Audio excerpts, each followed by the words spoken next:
Bagaimana kalau dalam merudut bantahan-bantahan Ahlussunnah kita menyebut tentang pribadi seseorang, tapi bukan yang berkaitan dengan aib fisiknya, seperti dia sholatnya suka telat, ngawur kalau berbicara, serampangan, melukai perasaan orang lain dan yang lain-lainnya. Ini kalau diperlukan. Artinya orang yang dibantah tadi dianggap sebagai orang yang masya Allah, gitu. Ilmuannya misalkan, ibadahnya misalkan, apanya misalkan. Ternyata menyimpang, ternyata dia nggak beres. Poin seperti ini disebutkan untuk menjelaskan kepada umat dia tidak seperti yang kamu bayangkan. Kamu terlalu berlebihan dalam menyikapi dia. Paham tidak? Seseorang yang dikatakan alim, seorang yang alim. Alim itu kan ada semata-mata ilmu dalam Islam. Dia seorang alim dan beramal. Alim, amil. Seorang alim itu percontohan bagi umatnya terkait dengan akhlak, terkait dengan adab, terkait dengan etika, terkait dengan ibadah. Percontohan bagi umat. Dia dianggap sosok alim. Menyimpang dia. Ada sebuah pemahaman sesat yang dia munculkan. Ternyata ketahuan dalam bab yang lainnya dia nggak sebagaimana dibayangkan. Tadi itu sering telat kalau jamaah segala macamnya disebutkan.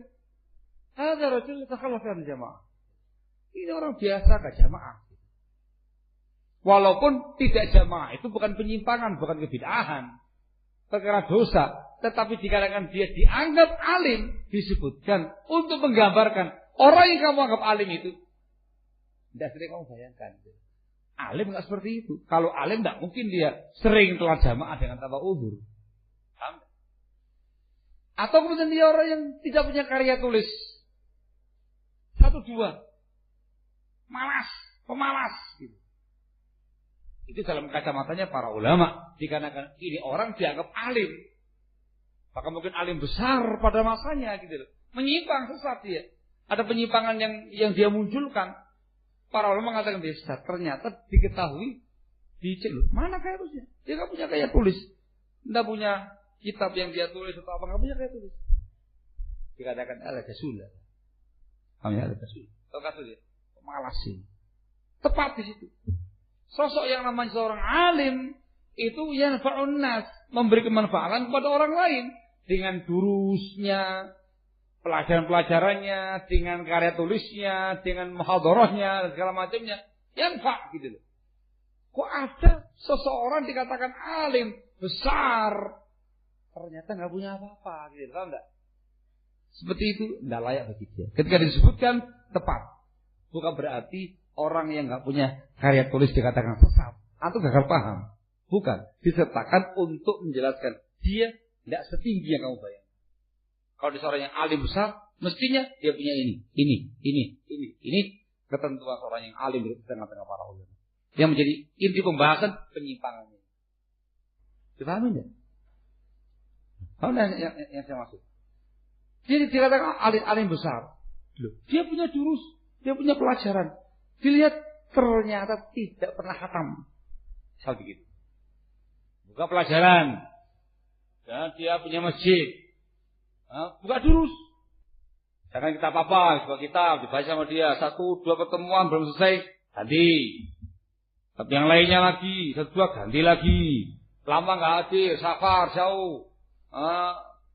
Sekian pekan, sekian bulan, datang lagi. Ganti buku yang baru lagi. Terus demikian. Dia punya pelajaran, tapi nggak pernah selesai. Tapi dikatakan alim besar pada masanya. Saya tanya. Pembahasan inti penyimpangan dia. Yang ini ditambahkan. Dia bukan orang alim yang kamu duga.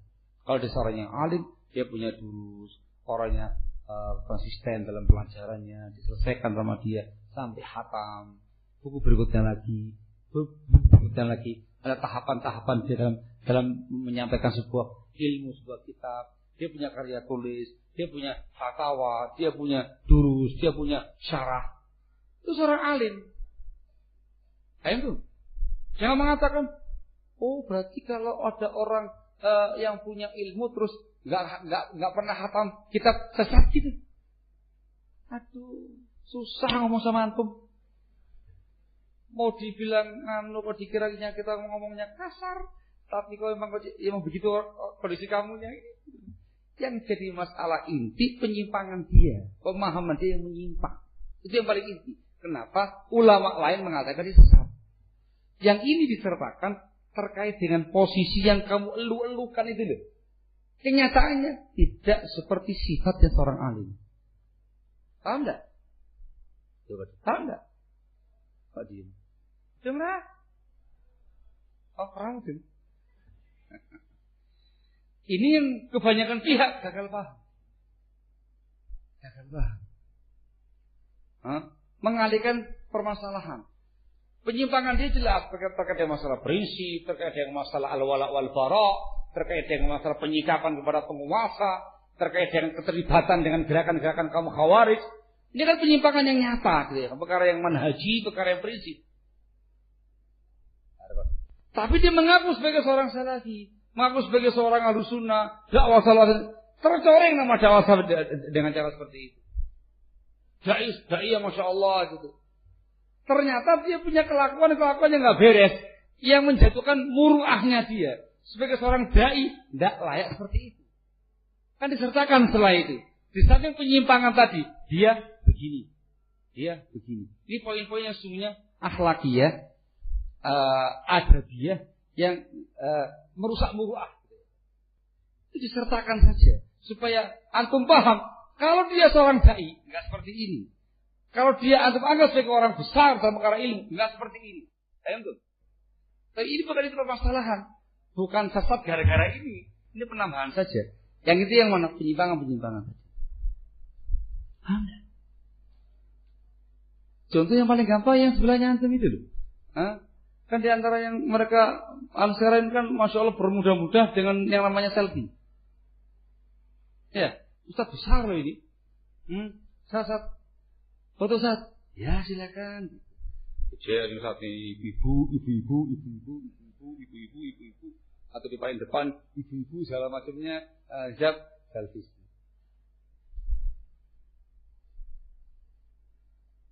Ini kan disebutkan akhirnya dalam sebuah kritikan terkait dengan dia.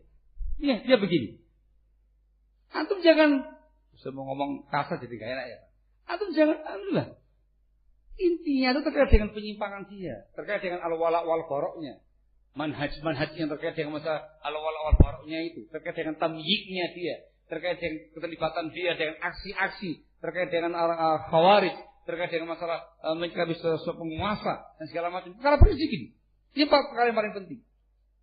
Ini ditambahkan. Kenapa? Dia mengaku sebagai seorang dai salafi. Bahkan dia dibesarkan, dilulukan sebagai seorang dai salafi. Kita mengatakan dai salafi enggak begini kelakuannya. Jangan dibalik. Oh, jadi kalau orang selfie sesat ya? Astagfirullahaladzim. Susah ngurusi selfie. Allah musta'an. Jawabannya itu penambahan. Paham tidak? Sekarang antum la qadarullah, saya demikian. Mendapati dai salafi. Ustadznya antum. Diminta enggak usah ibu-ibu lah. Para ummahatis, para akhwat-akhwat belakang saya misalkan. Ustaz, foto Ustaz. Jebret. Ini hitam-hitam semua nih para umat dan para akhwat. Pada gini-gini semua nih. Gini-gini semua. Saya juga begitu, gini-gini semua. Kira-kira antum diamkan atau ingkari? Jawaban. Jangan taklid, jangan ta'assub. Jawaban. Apa? Hindari. Masa dai salafi kayak gitu? Gitu loh, enggak?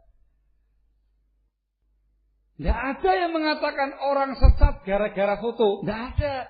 Itu babnya dosa, bukan penyimpangan. Paham enggak? Semoga antum paham. Dikarenakan banyak orang yang gagal paham atau tidak mau paham. Dasar memang tidak punya pemahaman.